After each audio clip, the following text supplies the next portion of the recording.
Hello all welcome back to my mini vlog. Evening అందరం ready అయిపోయి హాస్పిటల్కి వెళ్తే బయలుదేరుతున్నాము. ఎందుకు అంటే ఇంకా చిన్నపిల్లలు ఉన్న దగ్గర మనకి హాస్పిటల్కి వెళ్ళడం కామనే కదా. సో ఇక్కడ ప్రాబ్లం ఏంటంటే ఖుషికి ఒక పాస్ట్ 1 year నుంచి మన పాదాలు ఫింగర్స్ దగ్గర బాగా డ్రై అవుతున్నది. ఎంత మాయిశ్చరైజర్ అవన్నీ క్రీమ్స్ పెట్టినా కానీ మళ్ళీ 10 days తర్వాత మళ్ళీ 1 month తర్వాత సేమ్ ప్రాబ్లం వస్తుంది. సో అసలు ప్రాబ్లం ఏంటి, ఎందుకు వస్తుంది అనేది తెలుసుకుందామని అయితే హాస్పిటల్కి అయితే విజిట్ అయ్యాము.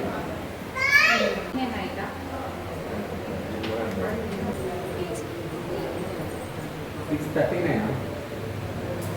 639. కాదు, ఏదో చిన్న ఆయింట్మెంట్ ఇస్తాడని పోతే గిన్నెగానే వచ్చినాయి. గన్నిగానే వస్తాయని తెలుసు. నువ్వైతే డాక్టరే. నువ్వు కూడా ఒకసారి దోమ కుడితే దాన్ని గిల్లి పెడితే అది పెద్దగా అయిందనమాట. దానికి కూడా ఒక ఆయింట్మెంట్, ఇంకా ఖుషికి కూడా మాయిశ్చరైజర్ క్రీమ్ ఇచ్చింది. ఏం కాదు, రెగ్యులర్గా అప్లై చేయమని యాంటీబయోటిక్స్ అండ్ క్రీమ్స్ ఇచ్చింది. దాని తర్వాత ఇంకా మధ్యలో ఇవి చిన్న ఫిషెస్ ఎక్వేరియం కనిపిస్తే ఇంకా జున్ను కొనించమంటే ఇక్కడ చూసుకుంటున్నాము. పగలదు. ఇప్పుడు మనం మా ఇంటికి ఎట్లా తీసుకుపోతాం చెప్పు, బండి మీద?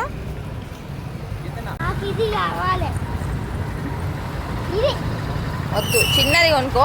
ఇగో చిన్నది అయితే ఇట్లా హ్యాంగ్ చేసుకోవచ్చు మనం. ఇగో ఇట్లా హ్యాంగ్ చేసుకోవచ్చు. ఇగో బుజ్జికి తీసుకున్నాం. అసలు ఈ పిల్లలకి ఈ ఫిషెస్ చూస్తే ఏమవుతుందో ఏమో. జున్ను అయితే ఎవ్రీ టైం అసలు ఎప్పుడు కనిపించినా కొనిపి అని అడుగుతాడు. లాస్ట్ టైం ఇట్లనే కొనిపించిన పాపం 3 ఫిష్లని చేతిలో పట్టుకొని వాళ్ళకి బ్యాలెన్సింగ్ రాదు కదా, జారిపోతుంది కదా.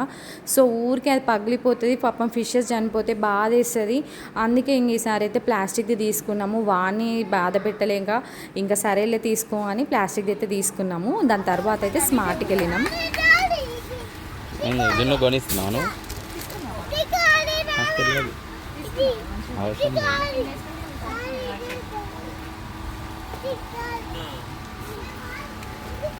కలర్ ఏ కలర్ కావాలి? బ్లూ అంట. లోపల బ్లూ. అమ్మ లోపల బ్లూ అడుగుతుంది అది.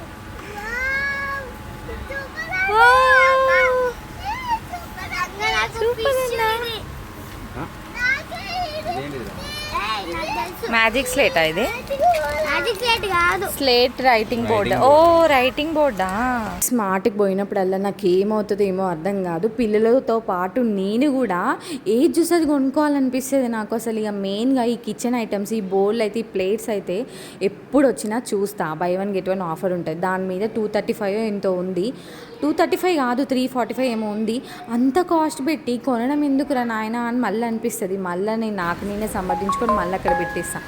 మళ్ళీ ఇక్కడికి వచ్చి ఈ బాటిల్ బాగుంది కదా ఖుషికి అనేది మళ్ళీ తీసిన. సో అట్లా ఏదో ఒకటి తీస్తూనే ఉంటా, చూస్తూనే ఉంటా. మళ్ళీ నాకు నేనే ఆ ప్రైస్ ట్యాగ్ చూసి మళ్ళీ అక్కడ పెట్టేస్తా. అసలు నేనే ఇంతేనా, లేకపోతే మీరు కూడా ఇట్లనే చేస్తారా? నాకు కామెంట్స్లో కామెంట్ చేయండి. మొత్తానికి అయితే నేను ఒక గ్లాస్ హై గ్లాస్ టంబ్లర్ ఉంటుంది, హై గ్లాస్ బాల్ గ్లాస్ అని ఒకటి ఉంటుంది అనమాట. సో అది నాకు కావాలని నేను ఆన్లైన్లో చూస్తూనే ఉన్నా. బట్ మొత్తానికి అయితే నాకు ఇక్కడ అది కనిపించింది. 49 రూపీసే ఉంది కదా అనేది ఒకటి తీసుకున్నా. సో దాని తర్వాత నేను చాపింగ్ బోర్డ్ కోసం అని వచ్చిన. మెయిన్గా వుడెన్ చాపింగ్ బోర్డ్ కావాలనేసి దానికోసం వస్తే అది తప్ప మిగతా అన్నీ దొరికినాయి నాకు. వుడెన్ చాపింగ్ బోర్డ్ లేదు అక్కడ, ప్లాస్టిక్ చాపింగ్ బోర్డ్ ఒకటే ఉంది. అండ్ మ్యాంగోస్ కూడా దొరికినాయి, మ్యాంగోస్ కూడా తీసుకున్నా.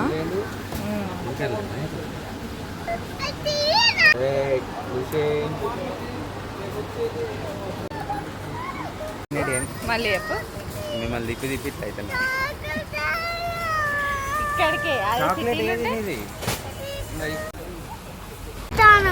ఆల్రెడీ బ్రష్ కి టంగ్ క్లీనర్ ఉందిరా నాయనా. ఇగో లోపల ఉంటది బ్రష్ లోపల. ఏ జుద్దు అదే నా జున్ను. పానీపూరి అడ్డ మాది. పానీపూరి కావాలా? రాజంపేటలో పోలీస్ స్టేషన్ దగ్గర ఈ పానీపూరి ఉంటుంది. చాలా అంటే చాలా బాగుంటుంది. పాస్ట్ ఒక 5 years నుంచి ఎప్పుడు బయటకు వచ్చిన పానీపూరి అయితే ఖచ్చితంగా తింటాము. సో నేనైతే డైట్లో ఉన్నా కాబట్టి నేను అసలు పానీపూరి తింటా అని వేరే ఏది కూడా అడగలేదు. ఇంకా సాటర్డే నేను ఏం అడగట్లే అనేసి మళ్ళీ పానీపూరి దగ్గరికి అయితే తీసుకొచ్చిండు. సరే ఇంకా వాళ్ళైనా తింటారు కదా పిల్లలు అనేసి నేనేం సైలెంట్గా కూర్చున్నా. నాకు ఇష్టమైన దహీ పానీపూరి అయితే తీసుకున్నాడు. చూద్దాము, ఒక టేస్ట్ చేపిస్తా అని తినిపించిండు. తినదులే తిను. ఎట్లుంది? బాగుంది. బాగుంది. ఇన్ని రోజులు అసలు బయట ఫుడ్ తినలే కదా, మొత్తానికైతే దహీపూరి అట్లా తినగానే అబ్బా అన్నట్టే నా ప్రాణం లేచి వచ్చినట్టు అయింది. ఎంత బాగుంది తెలుసా. సో అంతే, ఇంకా పానీపూరి దహీపూరి ఇంకా అంతా తినేసి మేమైతే మళ్ళీ ఇంటికి వెళ్ళిపోయినాము. ఈ బ్లాగ్ ఇక్కడితో ఏం చేస్తున్నా. బాయ్ గాయ్స్, వీడియో నచ్చితే ప్లీజ్ సబ్స్క్రైబ్.